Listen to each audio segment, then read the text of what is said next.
ప్రకాశం జిల్లా మార్కాపురంలో దళితుల భూములు డిప్రెస్డ్ షరతులతో కూడిన అసైన్మెంట్ భూముల రికార్డులను పరిశీలించకుండా మార్కాపురం ఎంఆర్ఓ చిరంజీవి ప్రభుత్వానికి తప్పుడు నివేదికలు ఇస్తున్నాడని చేబ్రోలు ఇస్సాకు, నిసనం బాలవీరయ్య అన్నారు. జిల్లా కలెక్టర్ కార్యాలయంలో ప్రజా సమస్యల పరిష్కార కార్యక్రమంలో కలెక్టర్ రాజాబాబును కలిసి తమ మండలంలో జరుగుతున్న భూ ఆక్రమణలపై కలెక్టర్కు ఫిర్యాదు చేశామని మీడియాకు తెలిపారు.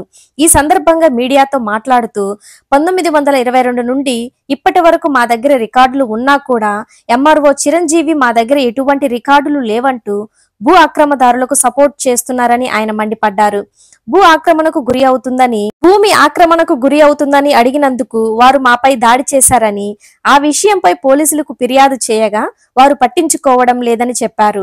మాకు న్యాయం జరగకపోతే పురుగుల మందు తాగి ఆ పొలంలోనే చనిపోతానని, ఆ పొలంలోనే నన్ను పూడ్చాలని ఆవేదన వ్యక్తం చేశారు. బొప్పూరి కృష్ణవేణి నా పేరు.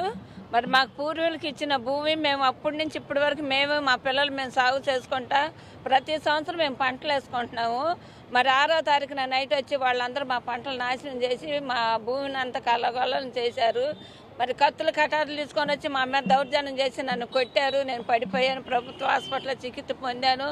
నేను అప్పుడు కానీ స్టేట్మెంట్ ఇచ్చినా కానీ మరి పోలీసులు కానీ మరి మార్కాపురం పోలీసులు ఎవరైనా కానీ వాళ్ళ మీద చట్టం మరి అనేది వాళ్ళ మీద ఏ కేసు తీసుకోవట్లే, కట్టట్లేదు. మాకు అన్యాయం జరుగుతుంది కాబట్టి మాకు మా దళితులకి మా 9 మందికి న్యాయం చేయని పక్షాన నేను మా పొలంలో వేసుకున్న ప్రతి సంవత్సరం మేము పురుగుల మందు పంటలకు వేసుకునేది ఉంది.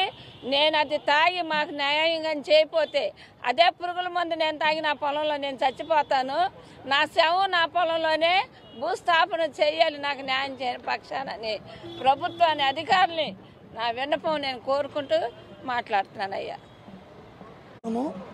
మేము దళితులము.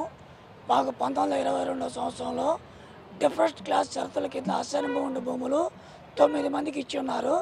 అప్పటి నుంచి ఈ రోజుకు భూములో మేమే ఉన్నాము.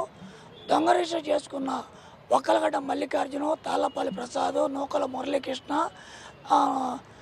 వీళ్ళు 6వ తారీఖు ఉదయము సాయంకాలము సమయంలో మా పొలంలోకి దొంగతనంగా వచ్చి మా పొలంలో 35 ఎకరాల భూమిని కంది పంటను దున్ని మమ్మల్ని నష్టపరిచారు. ఆ విషయమై మేము డిఎస్పీ గారికి చెప్పాము, ఎస్ఐ గారికి చెప్పాము. అయినా వాళ్ళ మీద ఎస్ఐ అట్రాసిటీ కేసు బుక్ చేయట్లేదు.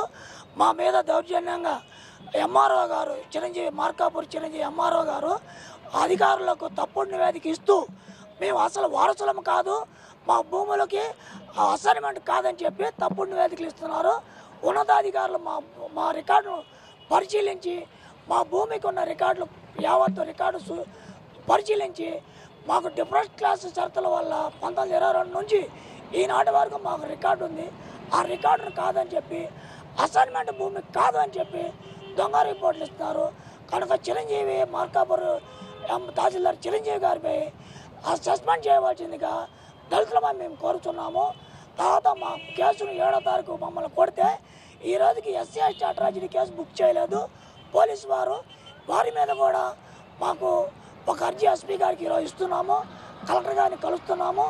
ఇది మా యొక్క విన్నపము. అన్నీ మా పేరు మీద పూర్వీకులు మా పేరు ఉన్నాయి. ఇప్పుడు దొంగ రిజిస్టర్ చేసుకున్న వాళ్ళు వారి పేరు రాచుకున్నారు. అయితే మాకు 2017లో ఈ దొంగ రిజిస్టర్ చేసుకున్న వారు మాకు పాస్బుక్లు టైటిల్ కావాలని ఎంఆర్ఓ గారిని అడిగితే ఎంఆర్ఓ గారు ఏమని ఇచ్చారు, ఈ భూములు నిషేధ భూములు, ఈ భూములు అసైన్మెంట్ భూములు, వీటికి వీలు పడదని రిజెక్ట్ చేసి ఆమె మళ్ళీ పాస్బుక్లు ఇచ్చింది. ఆ విషయం మేము ఆర్డీఓ గారి కోర్టులో అప్పీల్ వేసాం. అప్పీల్ మీద మేము వెళ్తే ఒంగోలు జేసీ గారి కోర్టులో వేయమని చెప్పారు. మళ్ళీ జేసీ గారిలో కోర్టులో వేసాము. 4 ఎంఆర్ఓలు, ఒక ఐఏఎస్ ఆఫీసరు భూములో మేమే ఉన్నామని చెప్పి వాళ్ళ రిజిస్టర్లకి లింకులు లేవని ఒక ఐఏఎస్ ఆఫీసర్ సబ్ కలెక్టర్ గారు సర్టిఫికేట్ చేస్తే కూడా ఆ సర్టిఫికేట్ కాదని చెప్పి ఇప్పుడున్న చిరంజీవి ఎంఆర్ఓ గారు తప్పుడు నివేదికలు ఇస్తున్నారు.